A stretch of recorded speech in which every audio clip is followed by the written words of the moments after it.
A lição é número 1, o tema é quando a família age por conta própria, palavra-chave família. Estamos no segundo trimestre do ano de 2023. Vamos estudar essa belíssima lição da CPAD, comentada pelo pastor Elianai Cabral, um excelente comentarista, que dispensa comentário. Relacionamentos em família, separando desafios e problemas com exemplos da palavra de Deus. Não vamos esquecer disso, tá? Toda a lição vai ter sempre um exemplo da palavra de Deus, de onde a gente vai extrair de forma casuística ali o que ocorreu naquela situação, que podemos aprender, aplicando na nossa realidade local, na nossa vida, no nosso cotidiano. Lembrando que toda a lição vai abordar temas casuísticos da Bíblia e nós aplicamos então na nossa realidade local. O que nós, professores, temos que tomar bastante cuidado em relação a isso, para que nós não venhamos transformar, essa escola dominical, essa nossa aula, em um momento de lavagem, vamos dizer assim, de roupa suja. Tá? Então pode acontecer de alguém começar a trazer para suas decisões, começar a querer tomar suas decisões, aquilo que ele já faz na sua casa, na escola também vai querer fazer, não abrindo, a sua mente para o aprendizado. Lembrando que copo cheio não tem como mais encher. Sempre estimule seus alunos a vir desprendido das suas armaduras humanas.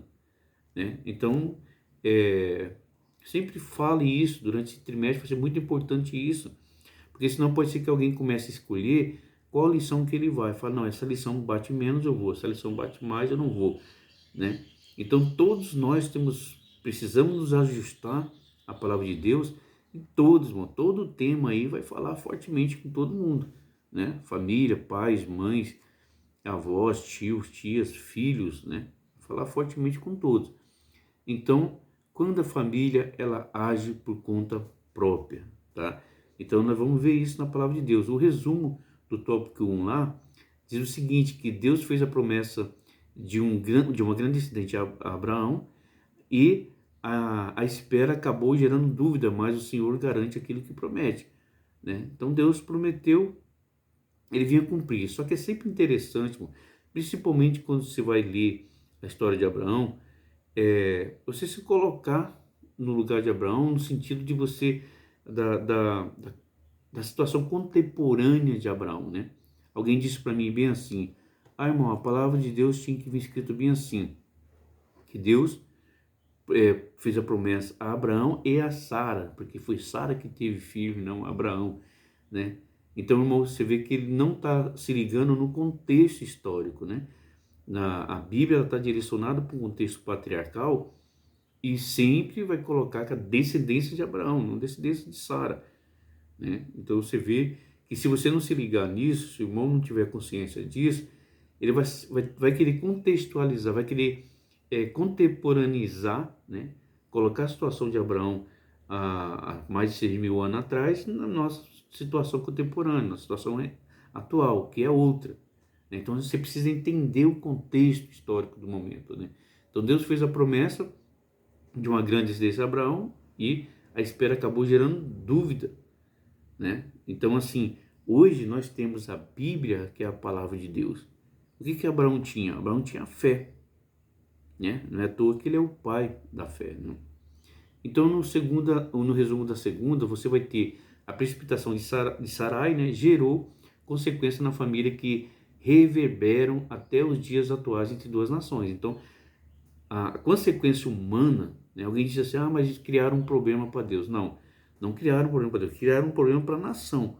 Consequência humana, que é a briga entre árabes e judeus até hoje, A questão árabe-israelense.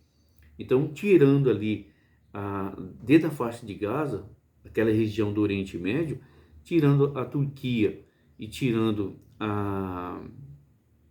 o Irã, tudo o restante ali são árabes. Tá? Então, são gigantescos, enormes. Na criação de Israel, por exemplo, na Guerra dos 6 Dias, né? Foi um levante árabe, né? Vamos dizer assim, um levante israelita quanto à presença do povo de Israel naquela região, né? E esse conflito, irmão, ele só vai cessar quando da segunda vinda em glória do Senhor Jesus. Então, até lá, não tem quem faça cessar esse conflito. Então, olha só o que isso gerou, né? A precipitação. Então, junto com a palavra-chave que é a família, né, você precisa focar aí na questão da precipitação também, que foi causada pela decisão conjunta entre eles, né? Então, no resumo do tópico 3, uma decisão precipitada gera consequências que vão desde conflito na família a equívocos acerca de Deus. Então, como eu digo, hoje nós com a palavra do Senhor em nossas mãos, né, os equívocos nossos deveriam, eu vou colocar deveriam, ser menor. Quantos equívocos nós temos em relação a isso? Quantas pessoas querendo definir que é Deus, como que é Deus, não esperando na sua vontade, não esperando na sua promessa, precipitados, tomando decisões por conta próprias, né? E depois querendo que Deus resolva isso. E as consequências humanas, elas virão. Enquanto nós estivermos nessa dimensão, as consequências vão vir. E não tem para onde correr, tá? Então, as consequências vão desde o conflito na família, equívoco acerca de Deus. Se você pensar que Abraão, ele poderia, né, se ele quisesse, ou se não amasse a Sarai, e a partir do momento que soube que ela não era estéril, né, poderia legalmente trocar por outra, ele assim o não fez, né? E naquela decisão de Sarai, é uma conjectura, um pensamento meu aqui, pode ser que ele tenha falado assim, ó, já que ela tem essa ideia, né, que eu concebo um filho com a escrava, então vou mostrar que eu a amo, né? Vou mostrar que a amo. Ela está desesperada, com medo que eu ainda tome essa decisão de porque ela não ter filho trocar. Então, para mostrar que a amo, eu vou fazer o seu desejo. Tá? É apenas um pensamento, uma conjectura.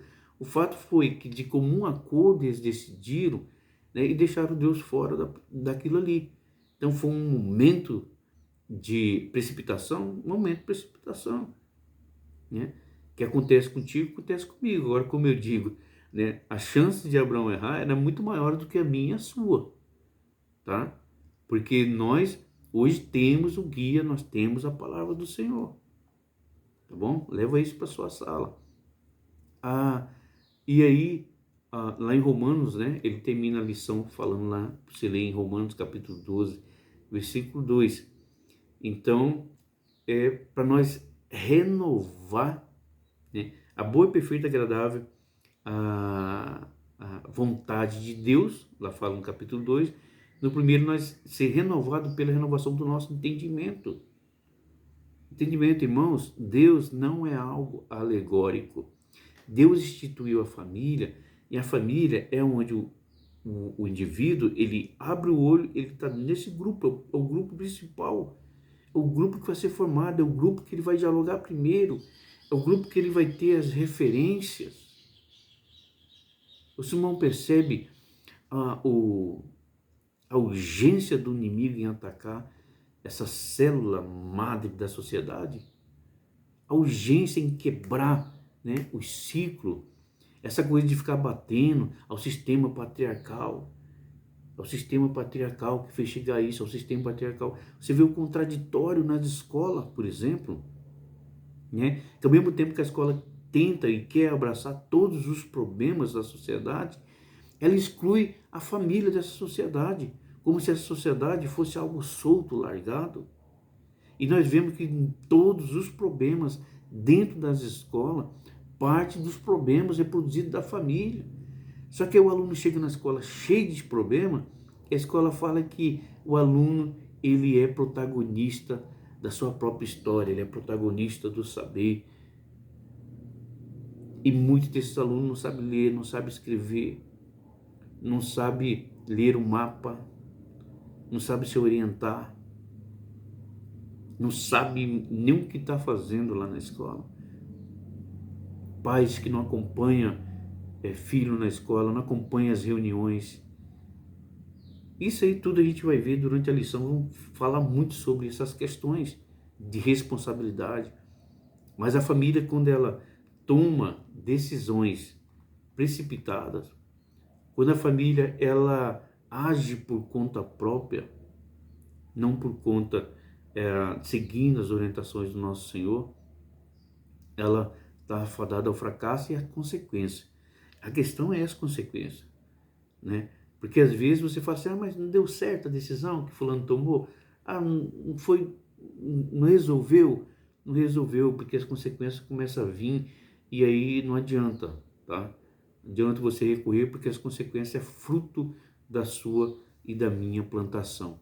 Leva isso para sua sala, leva isso para sua turma, que Deus abençoe esse início de trimestre, que venha ser uma bênção para sua família. Nós vamos estar mexendo no vespeiro, nós vamos estar contra-atacando o canhão do inimigo que tem virado para o lado das famílias. Mas em nome de Jesus, nós vamos vencer, porque nós estamos com aquele que tem todo o poder. Aquele que disse lá em Apocalipse, né, que a chave, que as portas do inferno não prevalecerá contra a igreja. A igreja está levantando essa bandeira da família, continua levando essa bandeira da família debaixo do sangue do Senhor Jesus. Nós vamos vencendo todos os ardis do inimigo, todas as setas, todos os dardos inflamados serão quebrados em nome do Senhor Jesus. Que o Senhor venha abençoar a sua casa, a sua família, a sua igreja, e querendo o Senhor, até a próxima lição.